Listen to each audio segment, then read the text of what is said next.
regra é clara: como promover integridade nos esportes? Com os esportes cada vez maiores e mais importantes, surge o questionamento: como promover a integridade competitiva e o fair play em jogos e competições? Maria Oliveira Tamelini e Rodrigo Tamelini Aires, da Gamer Safer, discutem como encarar desafios tecnológicos e culturais para prevenir trapaças, crimes, fraudes e comportamentos abusivos. Esse painel é originalmente em português e tem tradução simultânea em inglês. Então, gostaria de chamar aqui para a tela a Maria Oliveira Tamelini, o Rodrigo Tamelini Aires e o nosso moderador, Pedro Zambon. Pessoal, a tela é de vocês. Boa apresentação. Obrigado, Bruno. Bem, gente, sejam bem-vindos aí a mais um conteúdo do Big Festival, que está muito bom. É um prazer estar aqui mediando essa mesa com a Maria e com o Rodrigo da Gamer Safer. E eu queria começar, lógico, com as introduções, né? Pedir para os nossos convidados falarem um pouco sobre vocês, sobre a Gamer Safer, antes da gente entrar exatamente aí no nosso tema de hoje. Bom, deixa eu começar então. Meu nome é Rodrigo Tamelini. Um pouquinho da minha trajetória profissional, eu tive uma carreira corporativa tradicional em cargos executivos em grandes empresas de tecnologia, como Asus, LG e Intel. Dentro da Intel eu tive a oportunidade de juntar minha carreira com a minha paixão, que são os games. Eu trabalhei dentro da divisão de games da Intel aqui no Vale do Silício, na Califórnia, durante uma série de anos. E há quase 2 anos faço parte do time da Gamer Safer, que a gente vai falar um pouquinho mais durante a apresentação de hoje. Olá, pessoal. Meu nome é Maria. Eu sou a Gamer Safer é a minha segunda empresa. O meu background, a minha experiência é toda em impacto social. E eu combinei essas paixões com o mundo dos games. Eu sou uma gamer, meus filhos são gamers. E a minha visão é tornar esse mundo mais inclusivo, diverso para todos. E bem, antes da gente começar a entrar no assunto de fato, nessa questão da integridade, da segurança aí no ambiente dos jogos online, dos esportes, eu queria que vocês descrevessem rapidamente para quem está acompanhando a gente, que não está tão inteirado sobre esse cenário, como que é esse cenário competitivo dos games, né? O que envolve isso?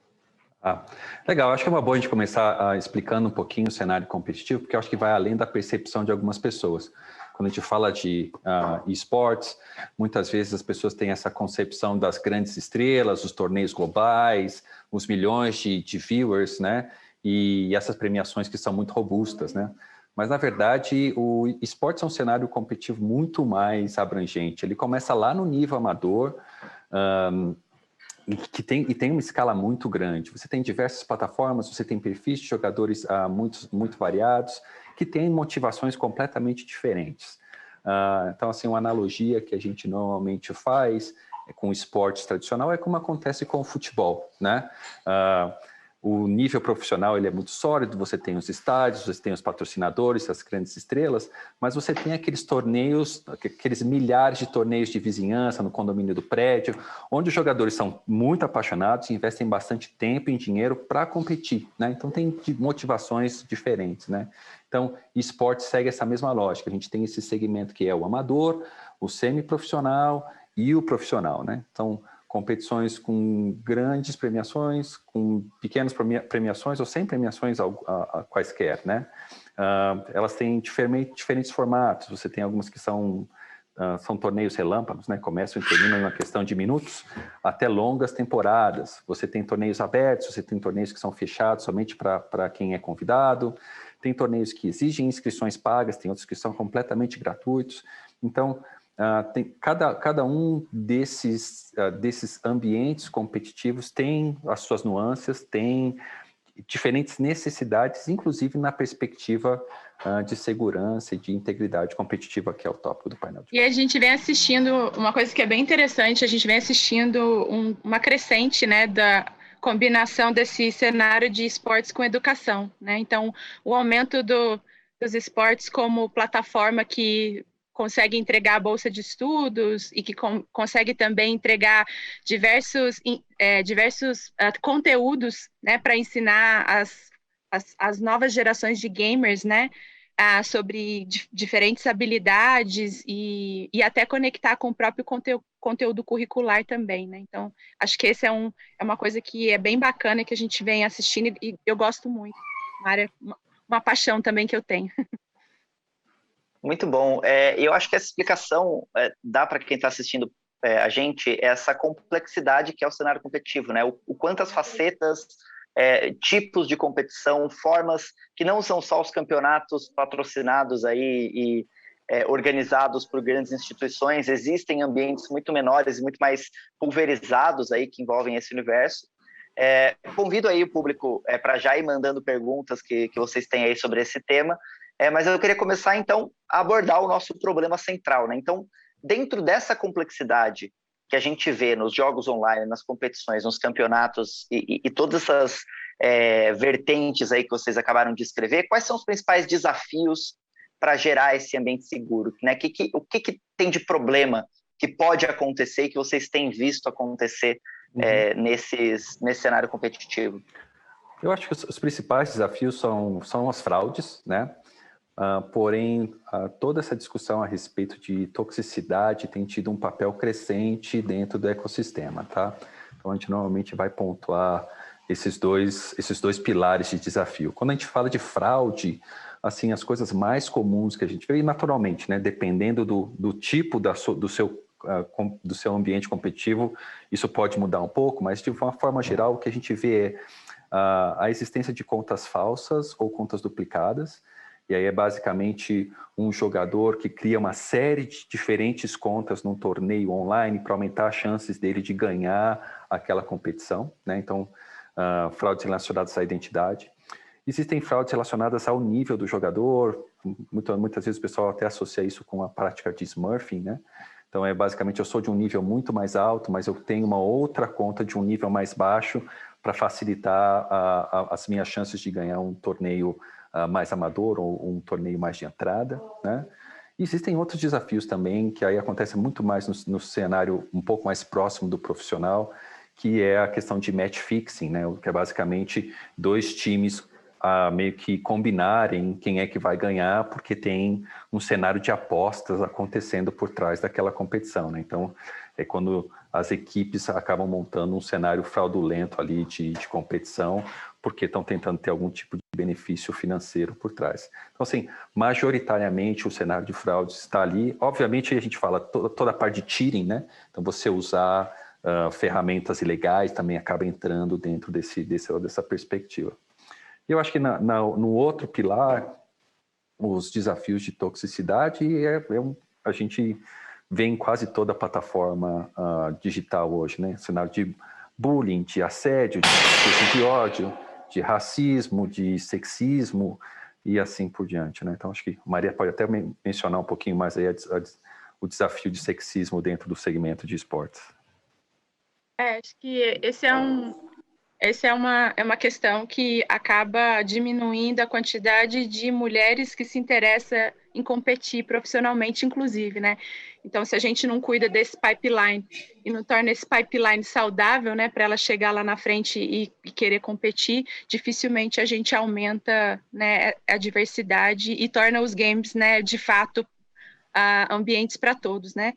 E, inclusive, recentemente, aqui nos Estados Unidos, né, saiu uma pesquisa que 90% das bolsas de estudos que foram entregues, né, dentro de esportes foram para male players, né, para homens. Uhum. Então, a gente realmente, né, tem um desafio aí de ecossistema em que vários grupos e vários interesses e várias organizações precisam atuar em conjunto para entregar, né, essa experiência mais diversa.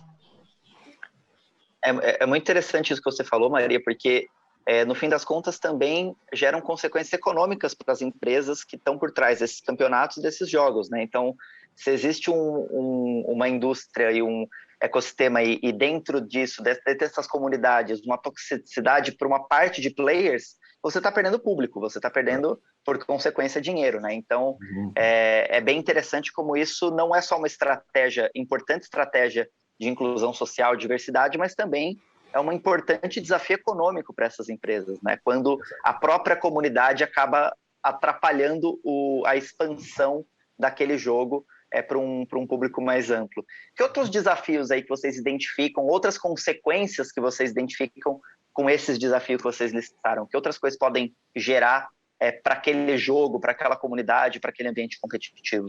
Eu acho que a Maria começou a endereçar isso, né? Normalmente a gente olha isso como um funil.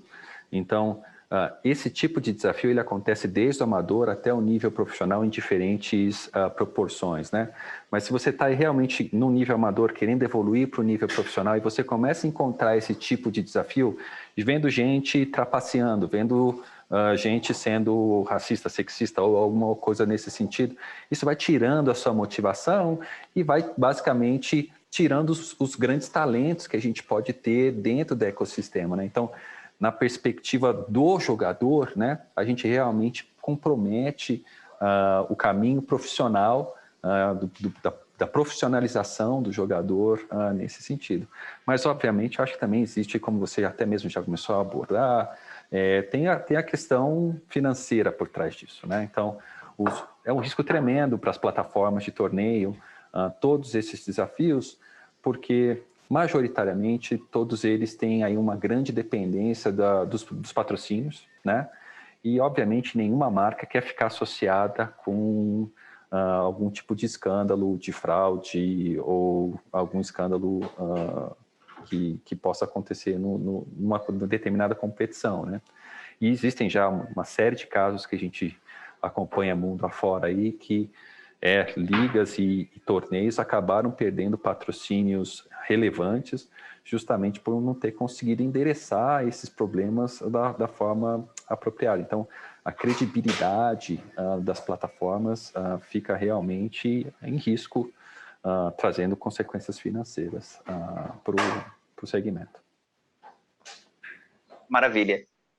Maria, tem alguma coisa a complementar?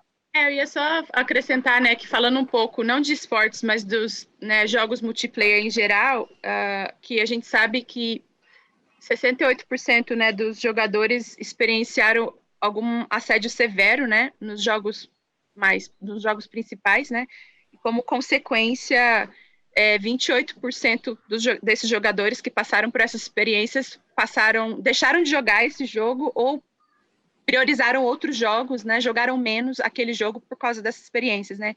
Então, falando do ponto de vista do player, claro que é uma experiência muito ruim, eu falo até dentro da minha própria experiência, né? Eu acabei priorizando certos jogos porque eu senti que era uma comunidade mais welcoming, né? Mais bacana para mim. Uhum. Então, mas tem esse lado financeiro também, né? Que você coloca muito dinheiro para você trazer o player para jogar uma vez, e aí, se ele tem uma experiência, né, com uma comunidade que não é receptiva, que tem, né, essa experiência de toxicidade mais severa, você acaba perdendo todo esse investimento, né? Então, é um pouco esses dois ângulos, né? Para o jogador, claro, a gente quer promover um impacto e uma experiência boa para ele, mas também para o lado do negócio, você acaba tendo muito user churn, né? Então, são esses dois lados da moeda. Então, fica a dica aí para você, game dev ou publisher, que está gastando milhões com user acquisition, não adianta nada você adquirir o usuário, ele chegar lá e não ficar feliz com a comunidade, não ser recebido pela comunidade, né? Então, a importância desse tipo de coisa. Eu vou trazer uma pergunta aqui para a gente já começar a discutir um pouco as soluções, né? Uma pergunta do público. O que dá para fazer nesse cenário? Tem uma pergunta que fala assim, né? Que como são identificados os cenários de trapaça, como que são as punições a esses jogadores, então como perceber que essas trapaças acontecem, que esse fair play não está acontecendo e de que forma punir adequadamente? Eu acho que é uma excelente pergunta, tá? Assim, indiscutivelmente, as plataformas, de uma forma geral, têm colocado cada vez mais esforço na perspectiva técnica e de pessoal para identificar essas práticas abusivas e, eventualmente, punir os jogadores que fazem isso. E a maior parte das punições, pelo menos no segmento competitivo, se você usa um cheating, se você usa alguma coisa nesse sentido, você vai ser banido. Qual é o grande desafio? Hoje a gente tem dentro das plataformas um nível de anonimidade muito grande. Então, se eu faço o banimento de uma determinada conta, muitas vezes esse fraudador, que é um fraudador profissional, o cara está ganhando dinheiro através de fraude, ele tem essa motivação financeira, o que ele vai fazer? Ele vai criar uma série de outras contas falsas, né, para voltar para o cenário competitivo e tentar repetir esse comportamento inapropriado, né? Então, assim, obviamente, conseguir trabalhar esse cenário de verificação e autenticação dos jogadores é uma das grandes tendências dentro do cenário competitivo de esportes.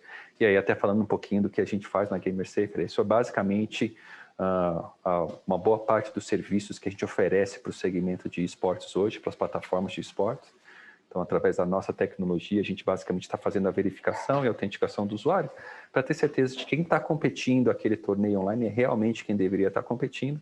E se eventualmente essa pessoa for banida pela plataforma, que ela não consegue voltar através de alguma outra conta falsa, um alt account e assim por diante. Né? Eu acho que... Isso... Fala. Uhum. Não, e é só, na verdade, complementar a pergunta. Isso tem sido um desafio cada vez maior, inclusive agora que esses campeonatos são todos online, né, com a pandemia. Então, é muito mais difícil, né, porque não tem mais a questão do espaço físico do evento fazendo essa filtragem meio que natural de que aquela pessoa que está competindo é exatamente aquele player, né? Uhum. E a questão, e mesmo antes da pandemia, né, a gente tem que lembrar que o cenário competitivo presencial, ele atinge menos de 1% do segmento competitivo. É realmente das grandes estrelas e, normalmente, ali no cenário mais profissional, a incidência desses problemas é muito menor. Por quê? Porque as pessoas já são reconhecidas, tem muita gente assistindo elas jogarem, então se o cara começa a usar alguma coisa errada, ele pode acabar se entregando, né, num live stream da vida. Tem contratos, né? Enfim, tem um tratamento que é um pouquinho diferente, mas, de novo, o presencial ele vai pegar só ali 1%, menos de 1%, né? Então a maior parte do cenário competitivo já era online antes da pandemia e vai continuar dessa forma, então isso acaba sendo relevante, né? O que acontece muitas vezes, desculpa, Rodrigo, até te cortar, que quando você tem uma competição pequena, né, com poucos jogadores, existem os mecanismos, né? Você pede para a pessoa entrar no Discord e tal. O desafio é quando você começa a ter várias competições acontecendo ao mesmo tempo, daí é inviável você fazer tudo isso manualmente, né? Então é onde a gente viu essa oportunidade de ajudar, né, o segmento. Da escalabilidade, né? Aquilo, você está fazendo um torneio com 4, 5 pessoas, você pede a pessoa entrar no WhatsApp, no Discord, no Zoom, e você vê a pessoa tá ali, né? Mas as plataformas com quem a gente trabalha, eles realmente têm centenas de milhares de torneios por ano, né? Então, realmente precisa ter uma ferramenta que dá escalabilidade para o cenário de integridade competitiva, né? E deixa eu trazer uma outra pergunta que também aborda essa questão aí das contas múltiplas, principalmente a prática do smurfing, né? Tem uma pergunta aqui que fala, você acha que as contas Smurfs deveriam ter algum tipo de punição ou advertência dentro de um jogo? Ou isso só atrapalha os jogadores prodígios, né? E aí o usuário lá no chat, ele explicou que ele se refere aos jovens prodígios que ainda não têm contas grandes, né? Então... Eu acho que você tem algumas situações em que o smurfing ele é justificável, né? Então, por exemplo, poxa, eu tenho uma determinada conta, que é a minha conta principal, eu tenho muita preocupação com as minhas estatísticas, que é basicamente o meu cartão de visita ali para patrocínio, para os times e assim por diante, e eu quero tentar um novo jogador, eu quero tentar uma estratégia nova, eu quero aumentar o meu leque de opções. Então, eu ter uma segunda conta para eu praticar e treinar nesse sentido é completamente razoável. Obviamente, tem que ver qual é o que os Terms of Service da plataforma de jogo diz a respeito disso. Eu acho que o grande problema de smurfing é quando a pessoa usa o smurfing para ter uma vantagem competitiva num torneio pago, né? Então, para lá, esse aqui é um torneio amador, ninguém ganha dinheiro com isso, eu quero entrar com um personagem diferente para ficar um pouco mais cascudo, para ficar um pouco melhor, eu acho que tem a sua justificação, né? A sua justificativa. Agora, se eu estou entrando com um jogador numa competição premiada com um nível mais baixo, sendo que eu sou um nível muito maior, aí é basicamente é fraude, né? Isso é basicamente você tá tirando proveito do sistema, o que não é permitido. E tem gente que faz isso também, né? Joga super bem, aí cria outras contas, começa a jogar de novo, e aí progride, e aí vende aquela conta, né? Então, isso também é considerado ilegal. Criando um modelo de negócio com base na fraude, né? Se você entra, se você dá um Google hoje, Você vai ver, contas de $1 a $20, se você conta uma conta Smurf dos maiores jogos aí, né? E normalmente quem está comprando essas contas falsas não é um cara que simplesmente falou um palavrão num torneio e foi banido por causa disso. Você está falando de criminoso, a gente está falando de fraudador que realmente compra isso porque ele vai ganhar muito mais dinheiro com essas contas falsas. Então, e isso é muito ruim para o cenário, com certeza. Se eu não me engano, acho que existe um estudo, né, que fala que esse mercado representa $1 bilhão.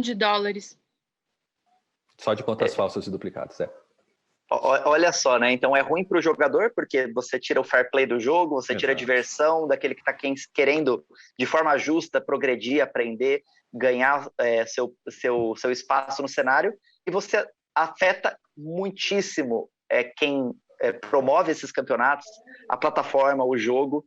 Então todo mundo perde. E a gente já está encaminhando aí para o nosso encerramento. Passa rápido, né? Parece que foram assim 2 minutos. Mas encaminhando para o nosso encerramento, eu acho que seria legal vocês darem umas palavras para fechar sobre a importância de um cenário competitivo justo, com fair play, mas também sem toxicidade, né? Então, o que dá para fazer e como, passando a palavra, lógico, pensando na Gamer Safer, como que vocês podem ajudar a promover isso de forma mais ampla? Bom, assim, como a gente explicou antes, né? A gente trabalha com as plataformas de esportes hoje no mundo todo, justamente trabalhando essa vertente de verificação, autenticação do usuário de uma forma escalável, né? A importância para isso nas plataformas é indiscutivelmente a credibilidade. Todo mundo que está entrando num torneio quer ter certeza que ele é justo. A vantagem para o usuário é isso. A gente sabe que a maior parte dos jogadores quer só se divertir, quer que a competição seja justa também. Então, na perspectiva de toxicidade, a gente acha que as organizações também têm um papel importante para mostrar que isso é importante, né? Para levar para o público dela que eles têm esses valores dentro das suas organizações. Os patrocinadores também estão procurando por esse tipo de coisa. Então, não importa se você está se divertindo ou se está querendo um caminho profissional, você se alinhar por esses princípios de fair play, de boa conduta, é indiscutivelmente um caminho muito mais sustentável e muito mais prazeroso. Maria, o Rodrigo falou assim, basicamente tudo, mas eu acredito que entregar essas experiências é fundamental para a gente cultivar o interesse, principalmente das futuras gerações, né? Eu tenho um filho hoje de 3, eu quero que ele se interesse, eu quero que ele, né, tenha a oportunidade de jogar em breve, né, num cenário que ele esteja seguro e que vai ensinar os valores corretos, né, como a gente tem dentro do esporte tradicional. E eu acho que é para isso que a gente trabalha e a gente se une, né, a várias outras organizações. A gente não atua sozinho, a gente é parte de várias diferentes organizações que estão trabalhando para promover isso. E estamos abertos também a conversar mais depois, né? O tempo já está acabando. Fiquem à vontade para adicionar a gente no Discord, no LinkedIn, no e-mail, maria@gamersafer.com para quem quiser, rodrigo@gamersafer.com para quem quiser fazer mais perguntas e bater um papo com a gente. Obrigada pelo convite.